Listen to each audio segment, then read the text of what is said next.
Welcome if you're new to the Hispanic Heritage Foundation Investor Forum. To those joining, we have a chat. Please go ahead and add questions if you need to. We want to take this opportunity to thank our sponsor, TIAA, Institute for their continued support.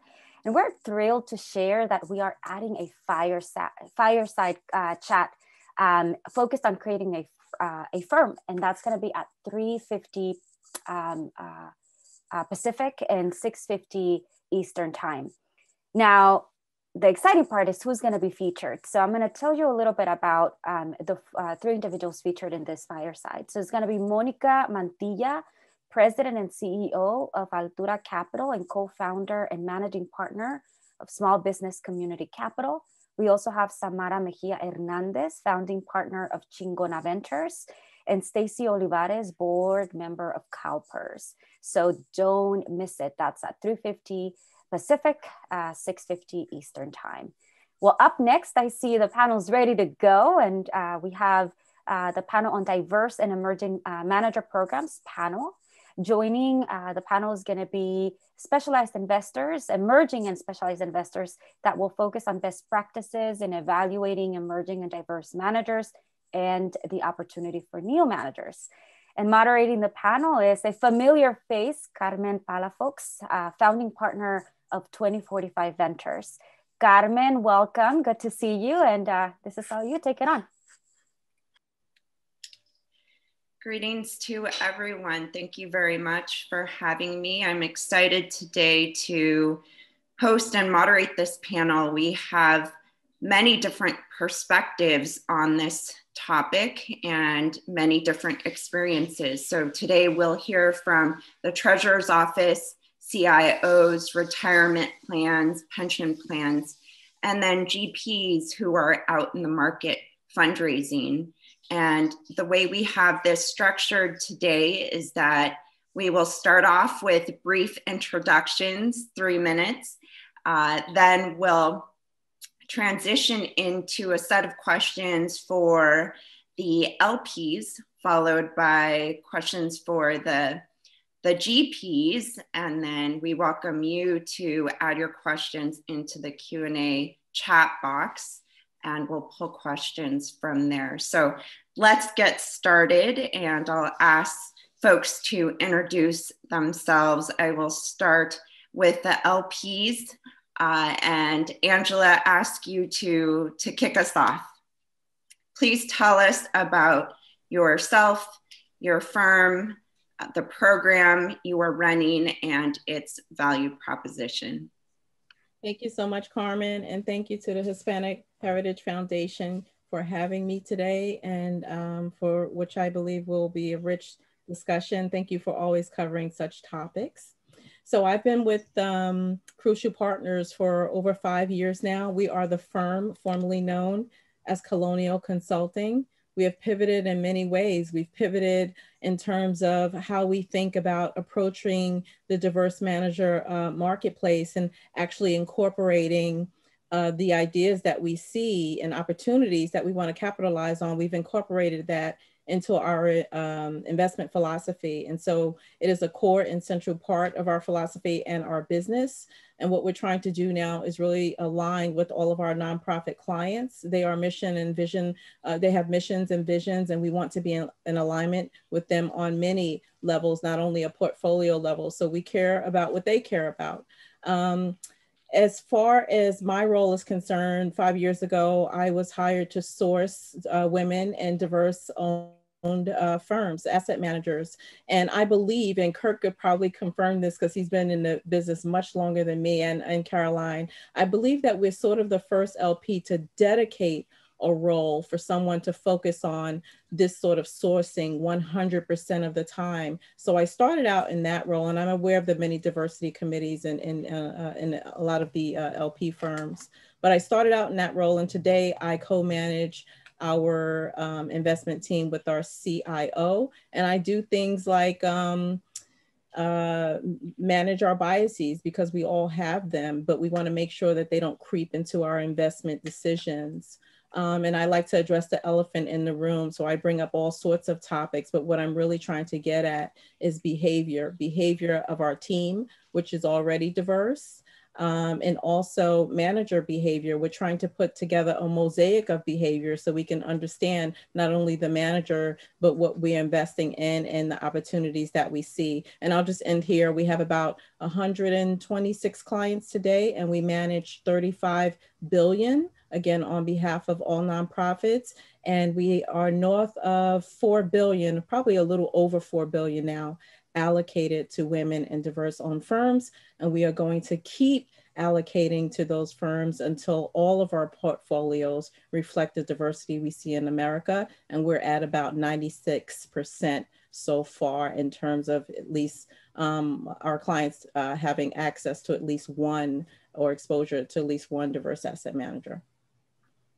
That's amazing, considering that women and underrepresented minorities manage about 5% of assets. So congratulations on your work, Angela. Carolyn Greer, would you go next, please? Thank you so much, Carmen. And thank you also to the Hispanic Heritage Foundation. This is the second year that I've presented with you, and I'm delighted to be back. Angela, I think you're right. I think in terms of that dedicated role, I am responsible for all diverse manager hires across asset classes at Common Fund. But I do have other responsibilities as well. So I can't say that I'm dedicated in quite the same way that Angela is, although it is the vast majority of my time.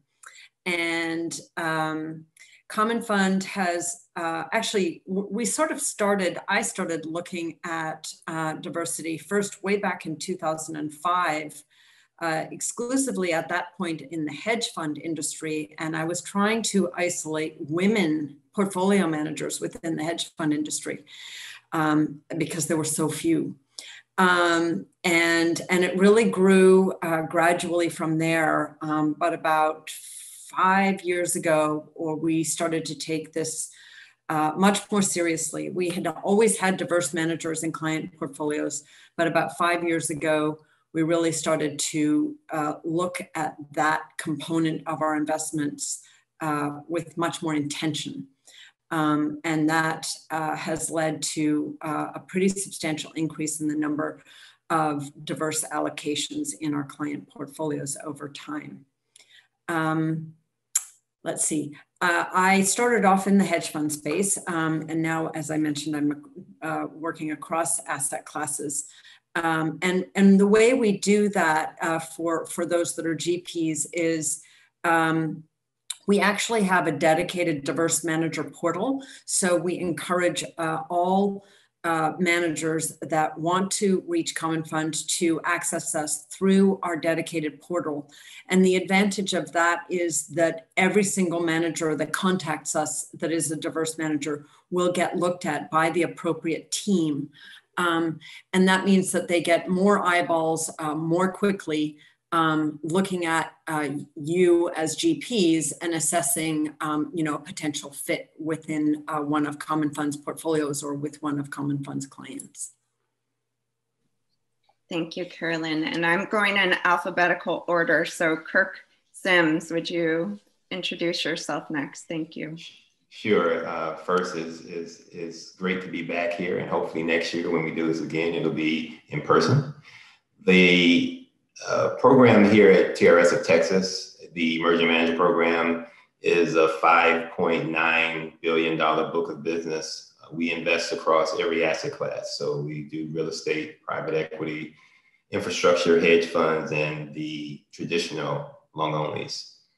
We are looking to build relationships early, try to grow them, and hopefully have a chance to graduate them into the main asset class.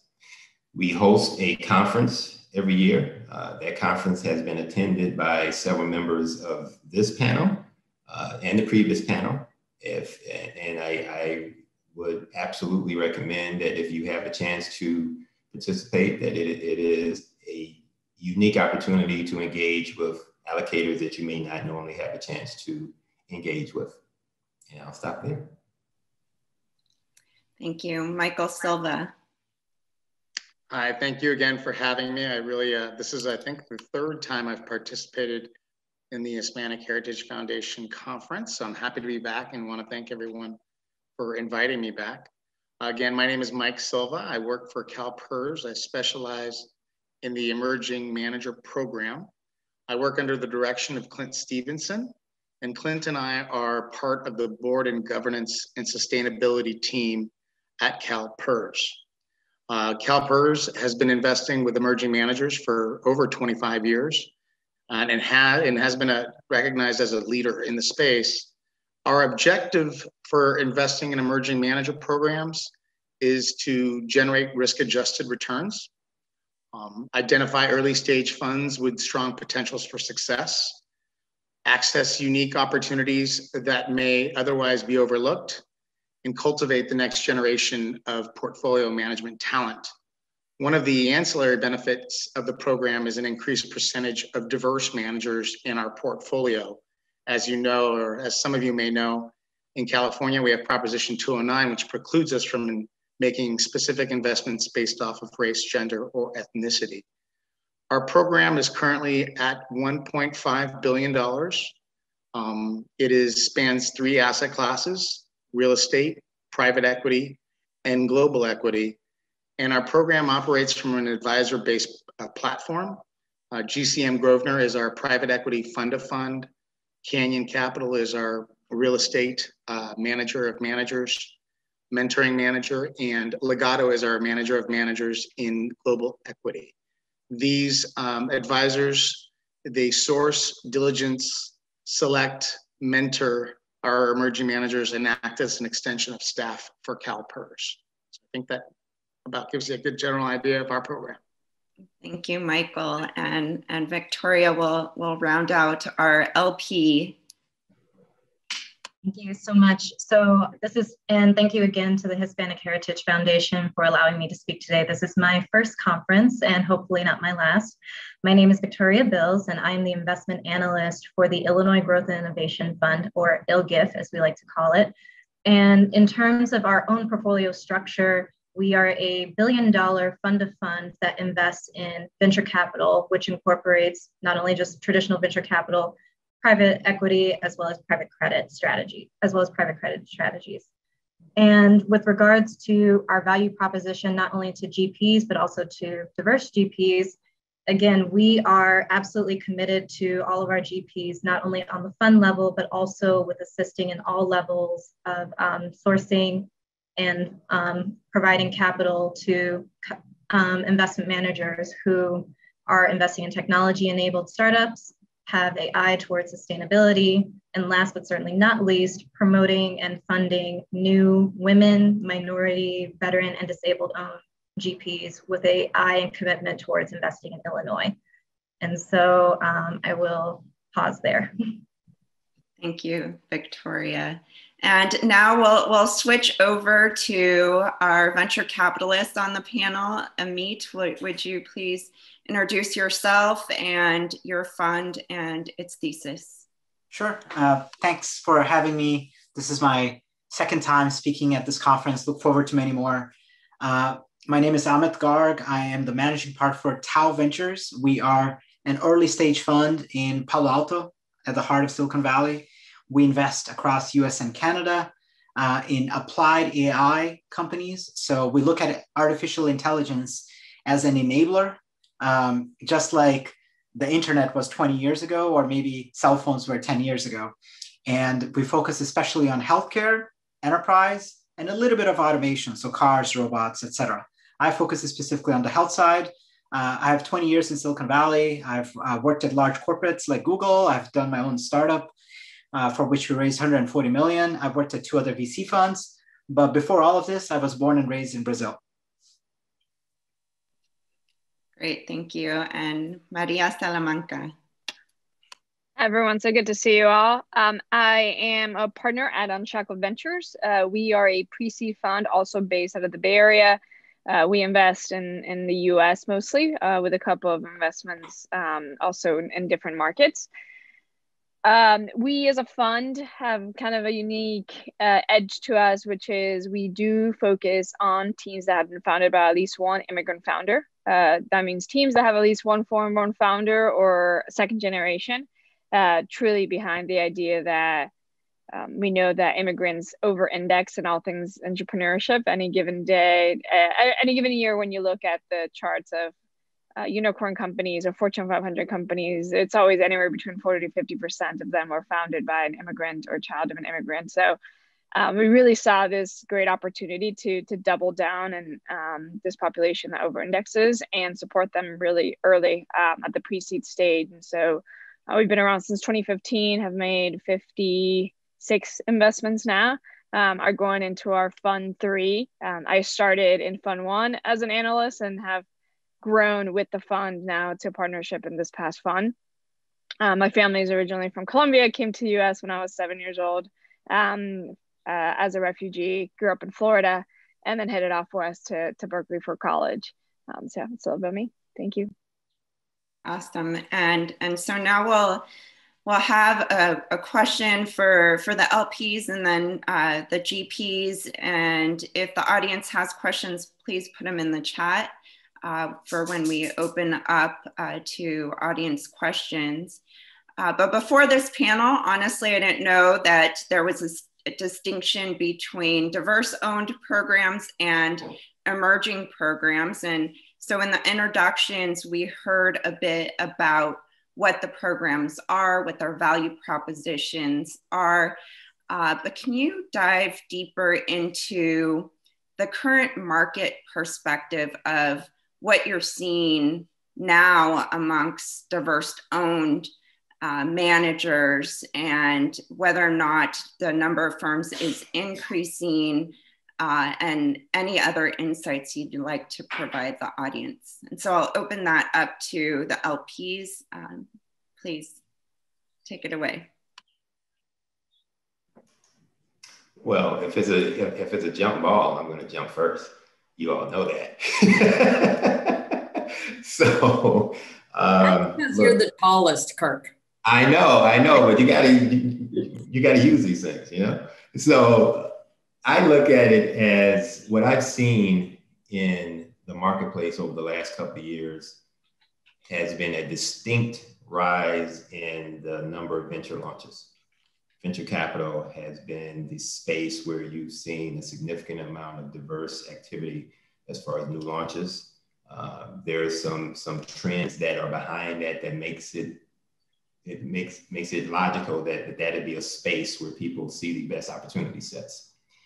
Surprisingly, I'm also seeing rises in or rebound in hedge funds, that you're starting to see launches now in the hedge fund space, sort of not the typical global macro type of thing, but more niche, event-driven, activist type situations to where you can see a benefit from either data or technology. So those two things are driving a lot of new opportunity sets. And then the last thing I will mention is that I'm also seeing large funds, majority-owned funds, that are launching vehicles specifically to target the diverse community, especially on the private capital side. And I would second what Kirk had to say with regards to venture capital and hedge funds. I'd also add that opportunistic credit maintains a fairly healthy number of firms. You know, the emerging manager industry is increasingly competitive with a large number of firms across the board, in the marketplace. If I might, I'd probably add one thing, maybe a shift. There's been a shift away in the public equity space. That's become increasingly more difficult, I believe, for emerging managers. So I might add that as well, that we've seen an increase in private equity, certainly, but perhaps a decrease in the public equity space. Yeah, I would agree with that, Michael and Kirk. And on the public equity space, what we've noticed is that there is a kind of a certain amount of concentration of diverse managers that are focused more on small cap and value. And if you think about this, it makes logical sense because that is the most inefficient area of the public markets, and so presents the best place that one might be able to generate alpha. However, there are some constraints there because you know, you can't manage as many assets in small cap. You have to be very careful about that in terms of managing size as a GP. And then also from an LP perspective, it can be difficult because from a benchmarking perspective, there's often a certain amount of limitation to the amount of small cap exposure that we would want to have. You know, if you have an MSCI benchmark, you're not going to have probably more than sort of 5% in small cap. So that becomes a constraint. But we do see more managers. You know, if you look at the absolute number of managers, it's probably not, but that, you know, concentrated in small cap. But if you're filtering your universe for alpha production, you see many more in the small cap space. And Carolyn, can you define diverse manager? You mentioned back in 2005, it was predominantly looking to increase women-led funds, but how do you define your diverse manager program? Good point. You'll see when the rest of the panelists, we probably all have a different definition. And you know, that can be good and bad. It just really depends on what people are looking for. Common funds definition is based on ownership structure. And we look for 33% or more ownership among women, African-American, Latinx, Asian, Pacific Islander, Native American, veterans, people with disabilities, and we have an other category to capture somebody that might not necessarily fit in any of those, but that might qualify as diverse. So it's a very, very broad definition, basically follows the EEOC guidelines, but then we've chosen that 33% threshold. That said, if our clients have a different definition, then we will abide by that definition for the client, so which could be higher or lower from that. And Victoria, would you like to add your market perspective on what you're seeing in terms of diverse owned managers in the marketplace? Certainly, and I would say that in terms of my own experience, as well as through the work that we're doing through ILGIF within the past couple of years, I've definitely, well, first I could start by saying I'm relatively new to the industry. I started working at ILGIF about 1.5 years ago today. And so my experience from the LP perspective is that particularly we are always looking for diverse owned managers, and we've seen a lot of opportunity, particularly recently with kind of, I would say, in the wake of George Floyd, the opportunity set has really expanded for minority owned fund managers. And that's mostly because they were not necessarily that they didn't exist, but they were always there. And now that the capital is available, they're really, pardon the pun, they're capitalizing more or less on that opportunity. So we've had a lot of successful GPs that have really come out of the woodwork who've had successful track records, not only on their own personal portfolios, but also GPs that are really expanding their own network and beginning to really get involved in the space as of the past couple of years. And within our own program, we've really been focusing and investing on some of these managers. To name a few, we've invested and seeded a few funds such as Chingona Ventures, Vamos Ventures, and then we've even worked with Cleveland Avenue to start the State Treasurer's Urban Success Fund. So that's just kind of, again, a small sample set of what we've been seeing and kind of really emphasizing the point of, you know, diverse managers and having strong returns, positive returns has always been in the market, but it's a great time, or it's great to kind of see other LPs sort of coming on and wanting to also fund these opportunities as well. Yeah, and so let's now hear from the venture capitalists on the panel. Maria, would you share with us how your partnership has engaged with these programs, if they have or if they haven't, and if you plan to? Yeah, I think we fall in a very unique kind of bucket when I hear a lot of kind of what is considered by some of LPs, and this is something we have definitely learned through the fundraising process, because the fund was started by two Indian guys, so they're the two original GPs, but the three kind of junior folks that they've hired have all been women and have all been kind of promoted through within, and I think it's not just us, but as we're seeing it with a lot of the emerging funds or the micro funds, they tend to be where a lot of the new, young, diverse talent is going, because there's actually a lot of potential for growth, and it's an opportunity to like build a fund, grow with the fund, learn a lot of the stuff, especially if you're from a non-traditional background. Like I did not come from finance or banking or tech, and so I see this a lot, of my peers, like Sydney was similar to me at Precursor. We kind of have like this class of folks that join very early in their careers and kind of grew to now the partner level.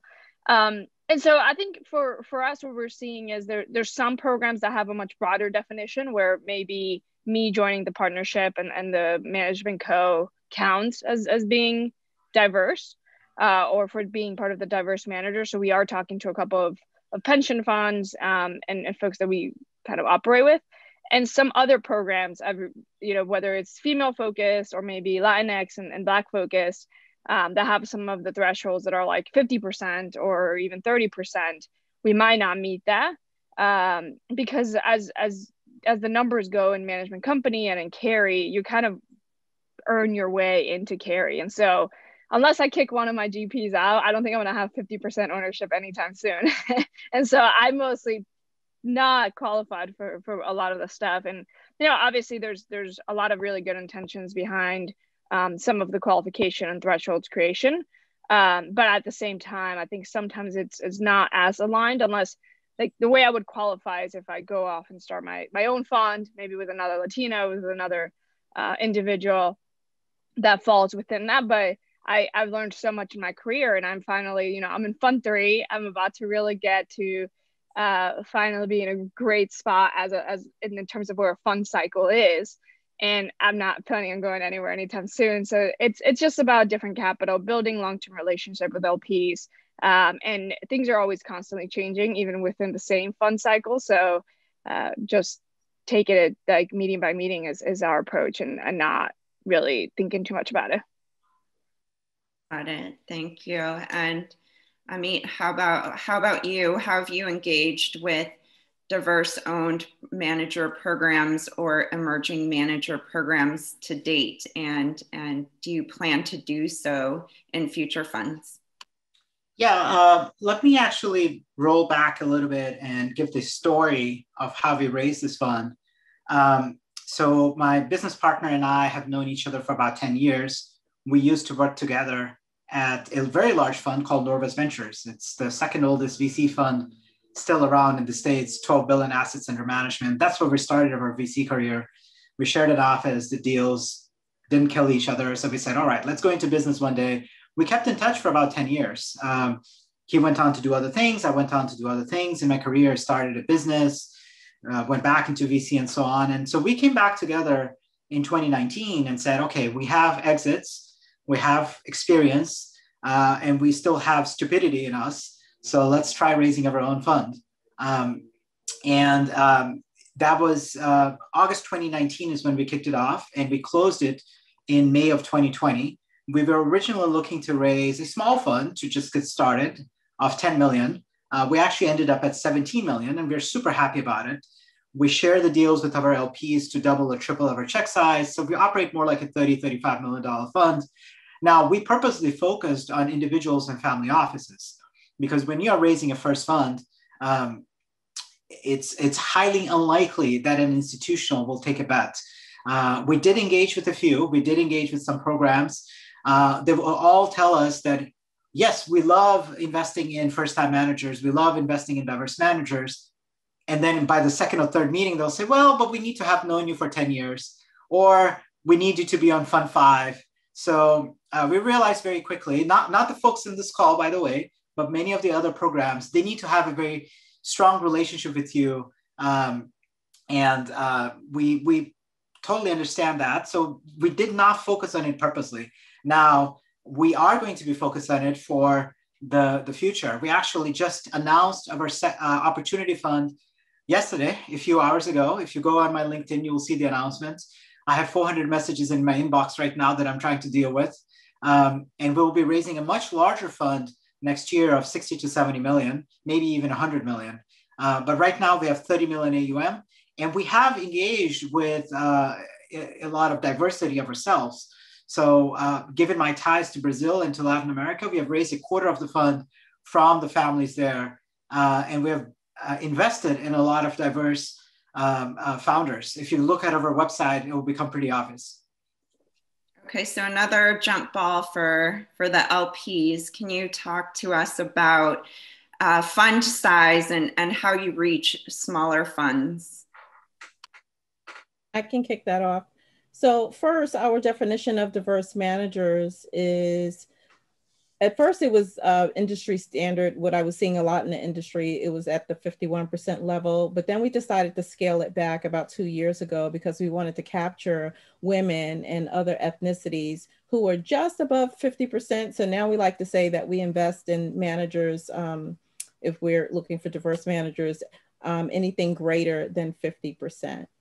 And so the other important thing to know is that we do not have an emerging manager program. We don't even call it a diverse manager program because I believe programs end. And again, this focus is core and central to our investment philosophy, is core and central to our investment process. And we want to build better portfolios, and we can't think of a better way to do that other than engaging in smart investing and diversifying our portfolios on multiple levels. And that includes geography, age, ethnicity, and just people's different journeys and different backgrounds.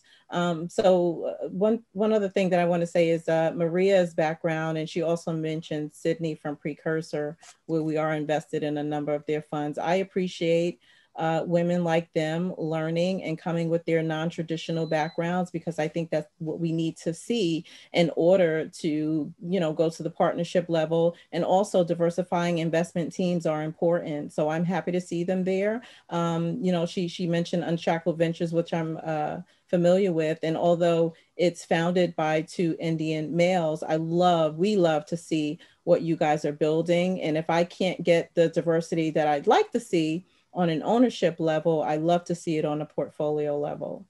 So I forgot your question because I wanted to hone in on a few things there. No, thanks. Any other LPs want to jump in? The question was around fund size and how you reach the smaller funds, and if you invest in fund 1, fund 2, what does that look like? Yeah, so really quickly, the smallest fund that we will look at in the venture space is 25 million.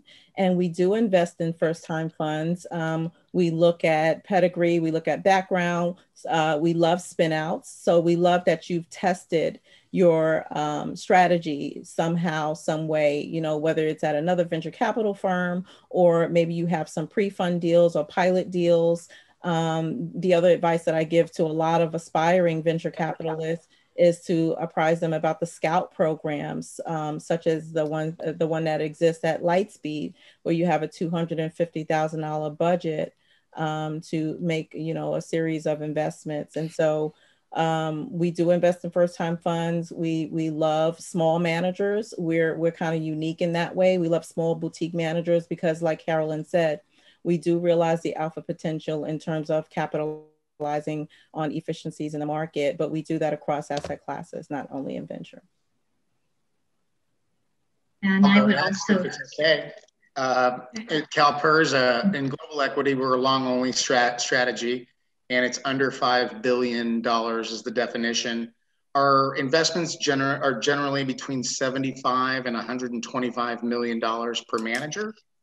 In private equity, it's a first, second, and third institutional fund with a focus on buyout, growth, and distress for control. The average check sizes are somewhere between 30 and 50 million. And then in real estate, it is a value add opportunistic program in commercial, and the check size is somewhere between 50 and 75 million each.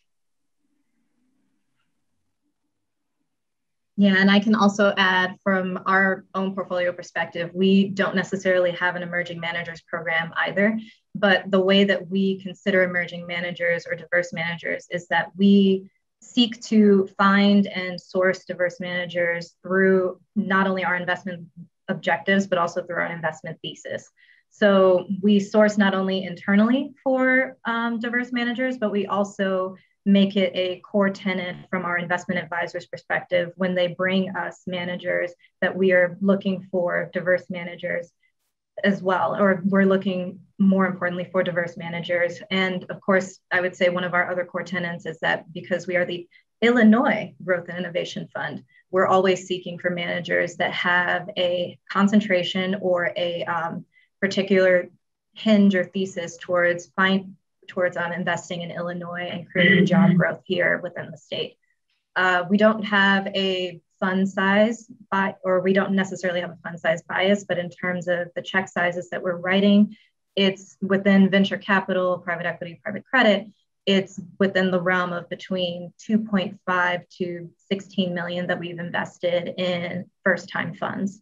And of course, finally, we love emerging managers and new funds, and we've of course sourced our own new funds, but also have invested in new and diverse managers, even when other fund managers were not necessarily looking at them, because we loved not only their track record for investing, but also their commitment to supporting companies within Illinois, and then of course, and then supporting companies also on the diverse level within the state of Illinois as well. So they're not only we're not only supporting diverse fund managers, but we're also supporting diverse businesses as well through our program through ILGIF.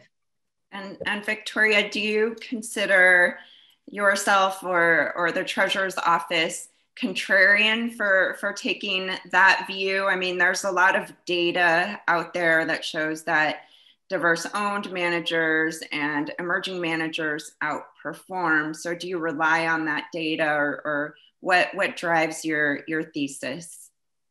Oh, I would say it's a multitude of things. I would say not only just because we believe it's the right thing to do, not only from the state treasurer's side, but also from our deputy treasurer as well, Rodrigo Garcia. We very much believe, we have a very strong conviction that diverse managers not only provide higher investment returns, but more importantly, it's about providing opportunity as well. So, and particularly providing opportunity to individuals or to fund managers that have not only, again, whether that is through their current funds, but also through their own success, but also through previous track records of success. So I wouldn't say it's necessarily contrarian, but it's just that it's something that we have high conviction in, and something that we believe that, it's the thing to do. So not necessarily contrarian, but the evidence is there that this is how that diverse managers have been very successful in the past. So great. And switching to the GP side, Maria or Amit, would you like to share your thoughts on, how a perfect emerging manager or diverse owned manager program would look? What components would it have? What would the structure look like? Yeah, I'm happy to take a stab at this. I think that's the tough thing with all things emerging managers and what's going on. It's every fund is so different, and every manager is so different that I understand why there's so many different programs and different theses on the LP side as well, because they also look for a very particular type of manager when they're thinking through what they want. And I think for us, we've learned a lot through Fund 1, 2, and 3 now, and areas that I think we always need support with through all of these 3 funds had to do with connecting with other LPs, because in the world of figuring out who's a right fit, having other LPs say they're LPs in your fund tends to be the strongest introduction. Having some of those really make a difference. So I think having some type of support in the fundraising is great. I think having kind of the institutional knowledge on the portfolio construction and kind of what does it take to grow into the first institutional check.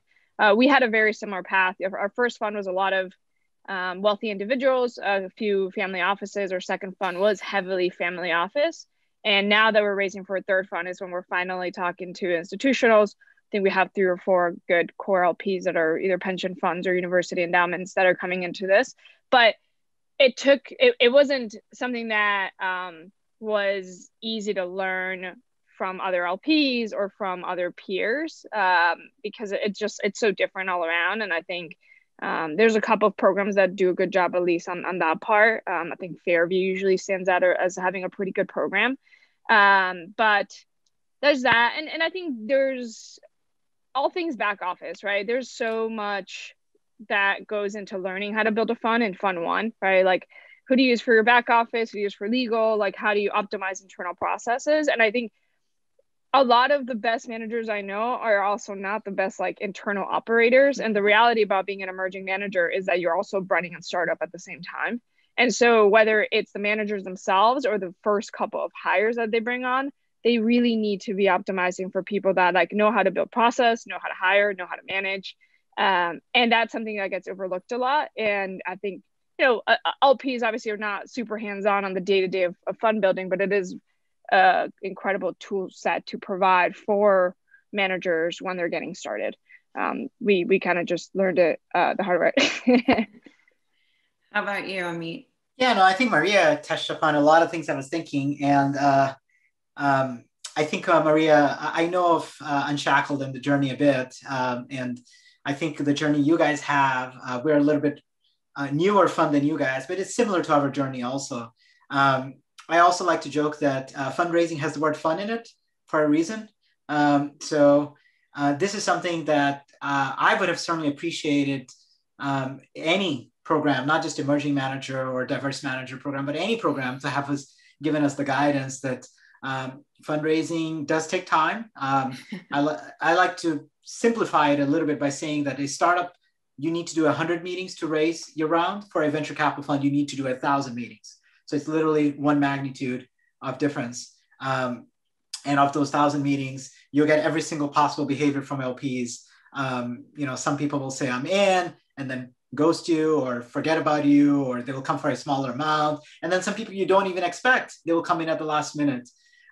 So to juggle all these expectations, I don't think you can learn it by a workshop. I don't think you can learn it from any other ways other than apprenticeship. Either you have gone through it or somebody who has gone through it can help you through it. So we were very blessed in lots of LPs and lots of other VCs who told us and shared us with their experience. And that's what I would encourage every program also. It's like, it's a long-term relationship you're building with any program. If they don't invest in you today, they might invest in you next fund, even the next fund after that, or at some point, right? So it's helping each other. That's what I certainly appreciated about the programs that have been helpful to us. And to your point, I think for emerging managers, the average time to raise is 17 or 17 months, I think. So pretty long chunk of life. And so now we're going to move on to the call to action.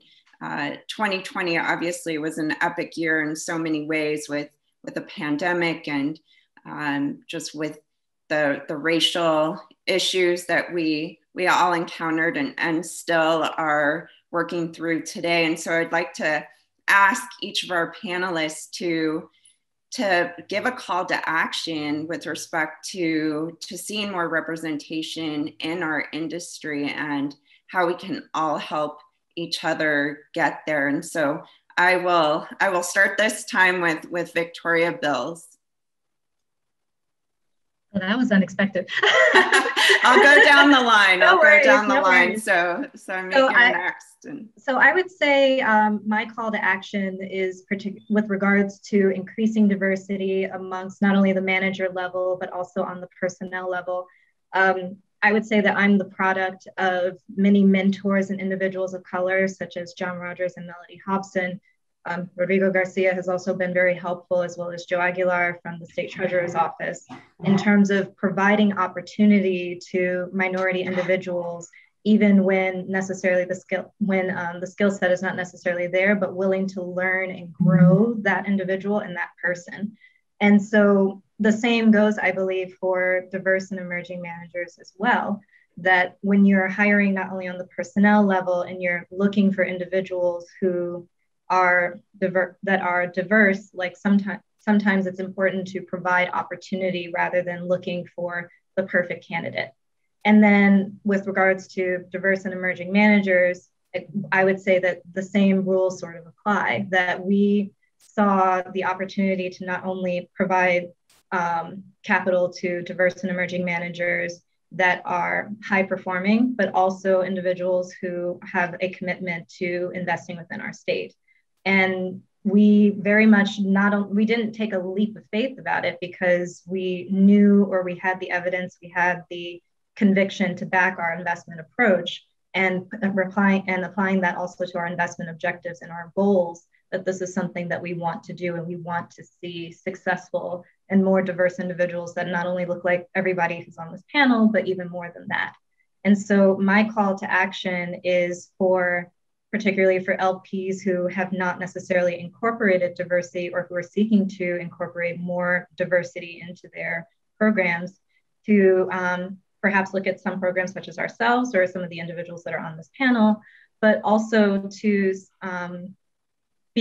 figure out necessarily what it is that you guys are looking for from an investment standpoint, and not necessarily seeking to just apply randomly through diversity, but incorporate it into your goals, incorporate that into your investment performance, and incorporate that into your investment objectives, and you can't go wrong. Thank you. Amit. I think Victoria covered a lot of what I was thinking, but in my previous role, the previous fund I was working at, we were actually collecting statistics for our entrepreneurs, right?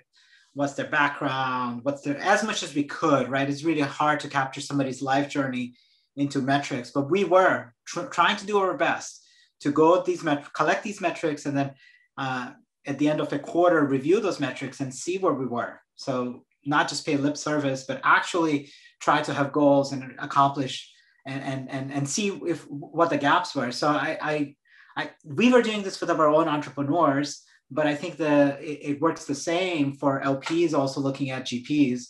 And I encourage any program to do that. And I don't know how to do this effectively, to be very frank, but I would love for diversity to be a measure of somebody's life story, and somebody's ethnicity and age and all of that is part of it. I'm speaking maybe from my own personal perspective. I get put into the Indian bucket all the time. And that's fine. It is part of my identity, but I grew up in Brazil. I'm Brazilian. I spent half of my life there. I speak Portuguese. English is my third language. Just because I sound like American, that's not who I was, at least starting in my career. And I think whenever we engage with someone, we miss out necessarily on who they are, because we see all the external factors. So I encourage all of us, whether we're LPs or GPs, to actually spend time getting to know the person you're investing in. We do that for our own entrepreneurs, and we pay a lot of attention to their life stories. That's great. Thank you. Angela did talk earlier about bias, and so, maybe some form of bias training industry-wide. Carolyn, please, your call to action. Thank you, Carmen. And Victoria and Amit have already been so articulate. I completely concur with Victoria's focus on diverse teams. It's one of the things that we emphasize in all of our DDQs with all of the managers that Common Fund invests in. And we track it year over year to try and measure progress among those teams, because it's only through the investment in that young talent and the building of that young talent like Victoria, and developing that talent over time, that we're going to get the future leaders and a better representation of diversity across all of our investment options. One point of encouragement, and this is sort of getting to a call of action, is that we've seen a 70% uptick in requests in diversity questions in RFPs and over the last 3 years.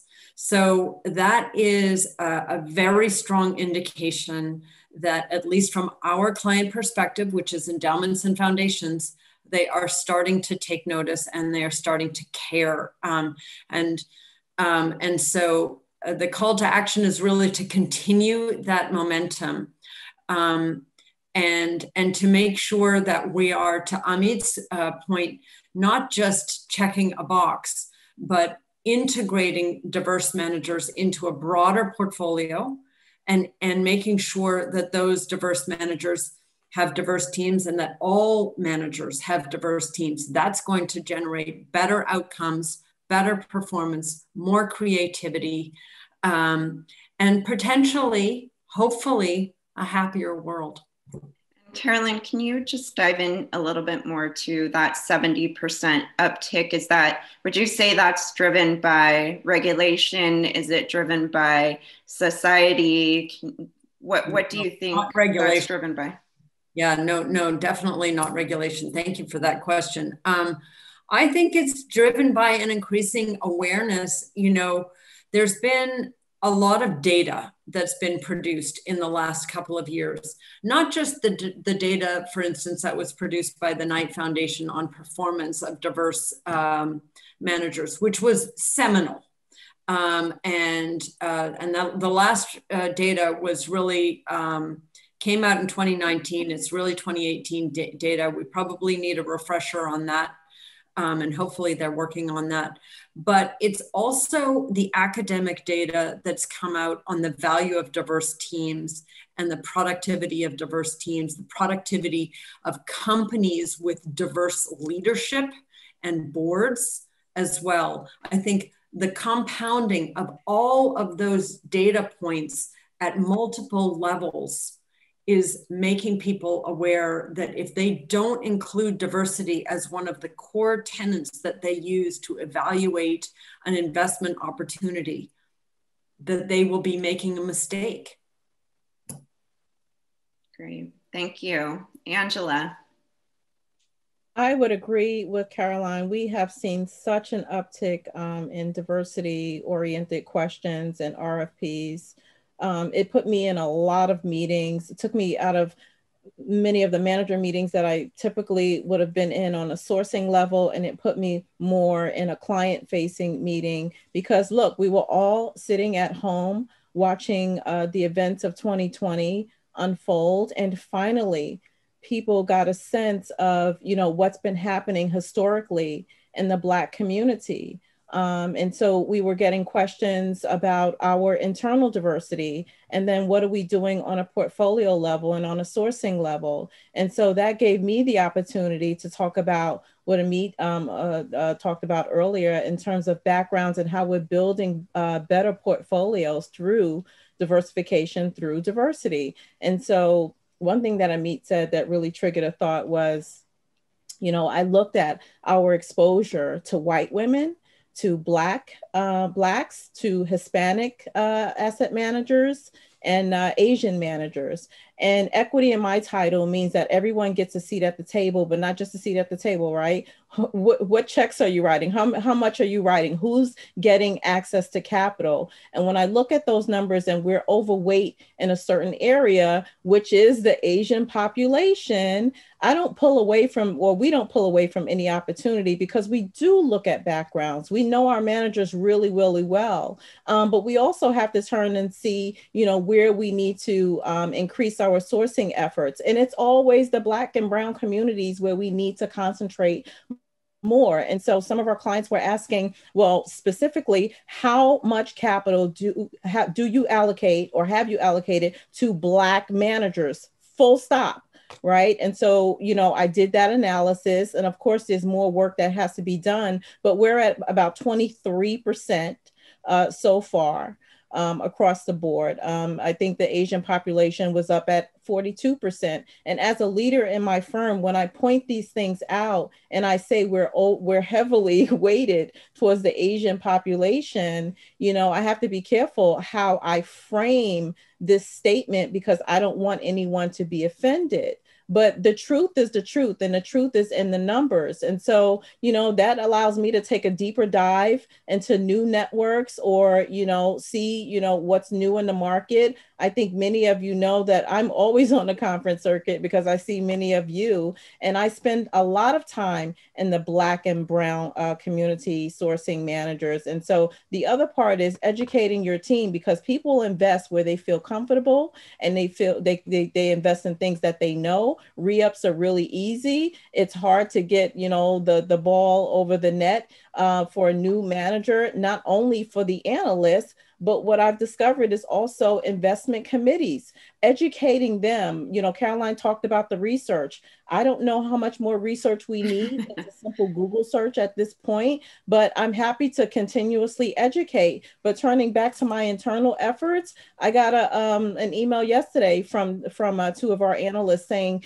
"Thank you, Angela, for educating us on what has happened in the Black community historically." So I posted something about Tulsa, Oklahoma, where, you know, we were commemorating the 100th anniversary of the race massacre that happened there. And then all of a sudden, you know, the light bulb goes off for a lot of people and say, "Oh, okay, I get it." So for those who didn't know or understand what we were doing when we talk about portfolio diversification and where we want to concentrate, you know, now they get it. And they said to me, "Why didn't we learn this in school?" And so that was a whole nother conversation. But education is still prevalent in terms of why people don't get access to capital. Certain groups don't get access. And I have to do it across the board. So I'm doing it internally, and I'm also doing that externally across our client base. And I love when they invite me to these meetings because I really get to drill down on what you've been missing, what you should be doing. And the last question is, you know, how much alignment do you want to have? Can we get investment diversity language in your IPS? Because it has to be sustainable, and then we can hold committees accountable. Well, thank you for educating and being that voice. We definitely need more of you to help bring more LPs to the table.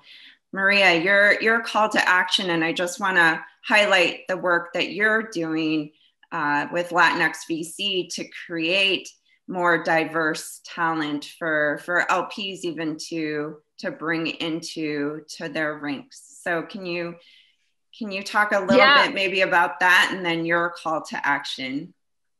No, you have three of the founding members of Latinx VC, Carmen, myself, and Rami, who just joined. But my call to action is actually something that I've learned as I've talked to some of the like institutional LPs, is in some of the other asset classes that LPs have, there's usually a more systematic way of tracking and measuring like what is the bench.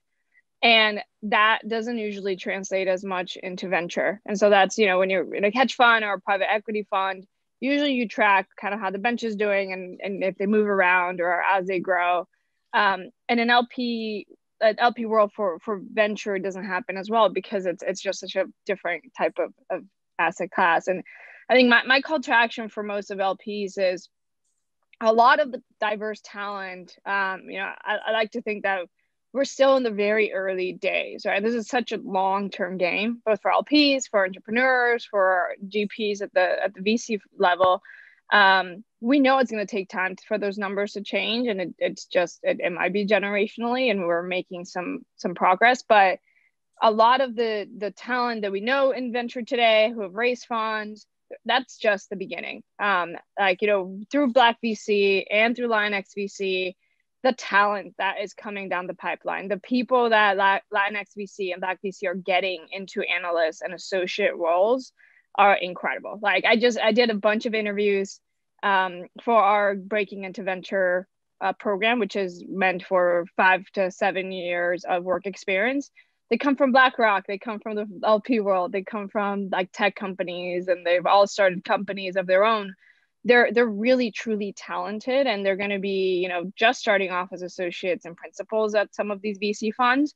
Many of them will land at a place where there's not a lot of upward mobility. And so, you know, they might be funds that you are not tracking or are not going to be on your radar because they're not led by diverse GPs, but they will eventually either start their own funds or end up moving into some of these diverse funds.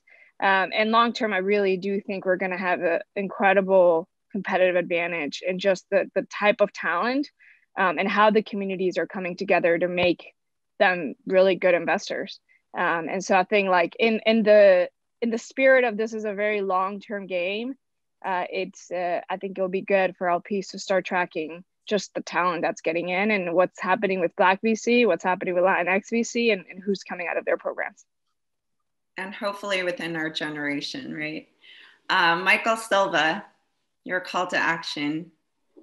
So it's our belief that companies that promote diversity are vital to improving the performance of our organization, as well as the businesses and markets we invest in. And we look at human capital management from a few different perspectives: diversity, public equities, and board diversity. And our strategic plan identifies corporate board diversity and inclusion as one of the 6 key initiatives. So we've been engaging with companies privately on improving board diversity, and staff uses gender diversity as a criteria to select companies to engage with, given public disclosure or other forms of diversity, when other forms of diversity is lacking.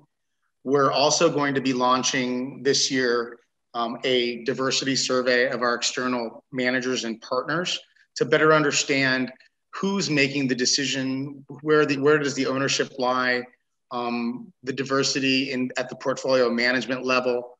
We really believe that both public companies and our managers are beginning to take notice and starting to see the importance, understanding how it helps protect the overall best interest and the bottom line, and that diverse perspectives lead to better results. So they're also beginning to take action to add more diverse directors and portfolio managers. So it's to continue that work and to track and report the results of the work that we do. And Kirk Sims, not the jump ball, but the final shot is all yours. Sure. I love it. So my perspective is a little bit different. So I've been speaking about this for the last year and a half. So there was this awakening that people were talking about last year with the after effects of some of the events, and you had large asset management firms that were just happy to talk about their diversity programs and that they were doing this and they were doing that. And my response to that was, that doesn't show me anything. And I'm gonna tell you why. Because a lot of the conversations that they were having were talking about their entry class. You know, that we have this program in place, we have this program in place. But when you look at the upper management, there's no diversity. There's none. When you look at senior management, there's no diversity. When you look at the boards, you know, one of the conversations that I heard was, oh yes, we're definitely going to look at the board makeup of our firm and we're going to be active. And I'm like, well, 2 months ago before this event happened, you weren't looking at it. So my call to action is for those firms that are the major players in our space, we rely on them to provide the talent that's going to spin out. The only way that talent will get the experience they need is to be in a firm long enough to A, build the expertise, B, to build a financial wherewithal to be able to spin out. And the only way you can do that is with experience and advancement. So the initiatives are fantastic, but the inclusion to me is what's important. Keeping the talent that you are actively trying to build at the entry level to the point that they don't have to keep jumping ship and jumping ship and jumping ship, hopefully trying to advance, but can advance in the organization that they're in when they start. And I'll be done with my call to action. Well, amen. Amen to that, and to all of our panelists' comments. And thank you all for being here and your hard work to increase representation in our industry. And I will hand it back to Martha.